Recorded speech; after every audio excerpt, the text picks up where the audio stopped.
Hello, my name is Marissa Iraca and I'm from Lock Haven University. Today I'm going to be talking to you about machine learning with quantum dots, which is a research project that I got to attend remotely through Brigham Young University's REU program this last summer. I would like to thank my advisor, Dr. John Coulton, and of course the NSF for funding this research. To get started, we're looking at what machine learning is, and it's a type of artificial intelligence. Whenever we think about artificial intelligence, we think about, oh, Snapchat recognizing our face and applying a filter, or on Netflix whenever we're recommended different movies and TV shows based on what we've watched in the past. Artificial intelligence is learning all this stuff about us to make our entertainment purposes better. But it feels to me that an infrequently asked question is that, how can we use artificial intelligence to better impact our life? Not in everyday settings, but for those crucial things like cancer treatment. And so that's what I want to talk to you about today, how we're applying artificial intelligence to medical purposes. The purpose of our research was that there's a need for accurate temperature sensing probes that can detect something as minute as a temperature change that causes a DNA sequence to unravel. That's a mouthful, I know. For lack of better words, an accurate temperature sensing probe is a fancy thermometer. And we want to use this fancy thermometer to see at what temperature change, at what temperature a DNA sequence unravels. This is important for biomedical research, specifically with cancer treatment, because we want to make sure that the cancerous tumor is being destroyed and not also the surrounding healthy tissue. So instead of reading the temperature directly, we thought, why not read it indirectly? And how do we do that? We take quantum dots and record photoluminescence data as a function of temperature from them. When I say as a function of temperature, we change the temperature, and from that, the photoluminescence properties change. With this data, we feed the photoluminescence data into the neural network and get accurate temperature predictions, fingers crossed, as a result. So specifically, we're using cadmium telluride quantum dots that emit at about 809 nanometers. We use quantum dots because they have bright photoluminescence properties. Well, how do they get those properties? Quantum dots are these tiny, tiny semiconductors that are only nanometers in size. Because they're so small, they have a large surface to volume ratio, which is what results in those bright and reliable photoluminescence properties. As you can see in solution, they are very bright and have some very groovy colors, so consider them for your next DIY lava lamp. So, in the past we'd used an organic dye called rhodamine B, but the results, as you change the temperature, are indecipherable. You can't really tell, okay, well, because we had this data, we're going to get this temperature. But quantum dots seem to do the trick. So we're recording two types of photoluminescence data from the quantum dots. We're recording the photoluminescence intensity, how bright the light is, and also the optical lifetime decay, how long it takes for a photon to be emitted from the quantum dot sample. So we're going to start here with the pulse generator. It simultaneously starts our TCSPC module and the laser diode. TCSPC stands for Time Correlated Single Photon Counter. Again, for lack of better words, our TCSPC module acts as a stopwatch. So we start our stopwatch and also the laser diode, which sends laser beams onto our quantum dot sample. If you've taken chemistry in high school, you probably know that when you direct energy towards atoms, and in our case, quantum dot samples, the electrons get excited and jump to these high energy levels. But the electrons don't want to be at that high energy level, so they emit to ground level. In doing this, they emit photons, which is the light that we see in everyday objects, everyday life. We're able to see photons. And so we have our photons directed with a lens here, and then filtered through multiple filters. We use multiple filters because we want to get rid of any excess noise from the laser beam, and also we want to make sure that only one photon passes through for the optical lifetime decay purposes, because if you have multiple photons passing through, it will skew that recording.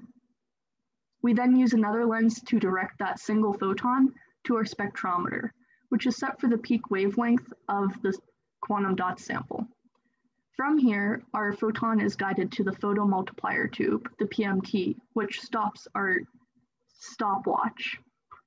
Now that we have our data, we can apply it to the machine learning part. Specifically, with machine learning, we're dealing with neural networks. And neural networks get their name inspired from the neurons in your brain, which spark and make all these different types of connections. Similarly, as you can see in this visual, there's lots of different connections going on here. Our neural network is comprised of multiple layers and also these circles, nodes. Nodes represent the different weights and biases that see what about the data is important. And so we have a lot of different node connections. So the nodes are evaluating to see what path can get you to the most accurate temperature prediction. And by that, I mean from our output layer. We input our photoluminescence data. We see what about it is important with the temperature.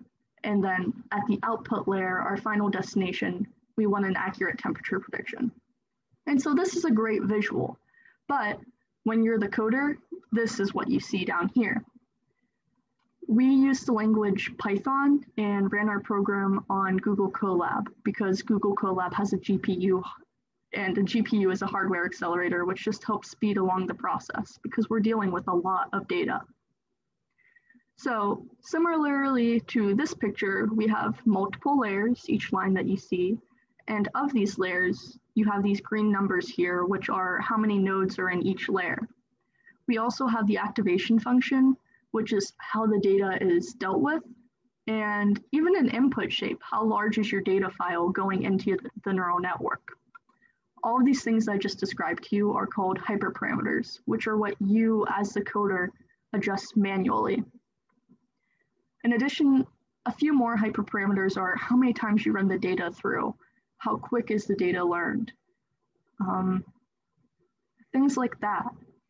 And so this is a great idea, but we have some steps to take before obtaining results. For one, we have to transfer our data files. Because I wasn't at BYU, a person was there who recorded the data in the lab. They put their data into their own Google Drive. I had access to their Google Drive, and I transferred that data into my own, which was then accessible through my own Google Colab. Then I had to interpolate the data. So our data ranged from 27 to 64 degrees Celsius in one step increments. So 27, 28, 29, so on. We interpolate our data so that we have data that ranges from 27 to 64 in 0.1 increments. So 27.1, 27.2, 27.3, and so on. Once we interpolate this data, and I want to tell you, we interpolate the data because it just provides us more data for the neural network to learn from. Usually the more data that a neural network has, the more accurate predictions you get in the long run. So then we read in our interpolated data and train our neural network. But in that past slide, whenever I was talking to you about the hyperparameters, there are a lot of hyperparameter combinations. And so we don't train just one neural network, we train multiple with different hyperparameters. And we want to see which combination of hyperparameters helps give us the most accurate temperature prediction. So these are the results we got. Our initial data, we split into an 80-20 training validating split. So 80% of our data was used to train the neural network, and then 20% was used to validate how well the neural network actually made predictions. And this is primarily the green and purple line that you see here. The error results for the training and validation data were only 0.3 degrees Celsius, which is great. So we had this data, but we also withheld a few points that we ran after the neural network was trained. This was called our first holdout set, and we just used a few extra points to see how well the neural network truly did make predictions. And so as you can see, these little blue dots underlying our main function, and one hanging up here, those results had 0.6 degree error. which isn't as minimal as 0.3, but still pretty good. Now, after 1 week, we recorded more photoluminescence data from that same quantum dot sample. And these are the orange dots that you see up here. That was a 5.8 degrees Celsius error, which is not good by any means. And so, looking to the future, we need to consider a new quantum dot sample. Quantum dots are great for this research because they have different compositions and different sizes. So even with the same composition, cadmium telluride, you can have different size quantum dots that give you different properties. So we have a lot of playroom with this research. We also, when recording the data of our quantum dots sample, it's on a chip that will heat the quantum dot sample to change the function. So we want to also optimize that chip. And like I said in the beginning, this potentially could be used in biomedical settings, specifically with cancer research. I know artificial intelligence doesn't always seem like it's being applied in the most impactful way. And it sort of seems impossible, like, can we cure cancer? I know there's some cures out there in the works, but for the most part, like, yeah, we have radiation, but people get so sick from that.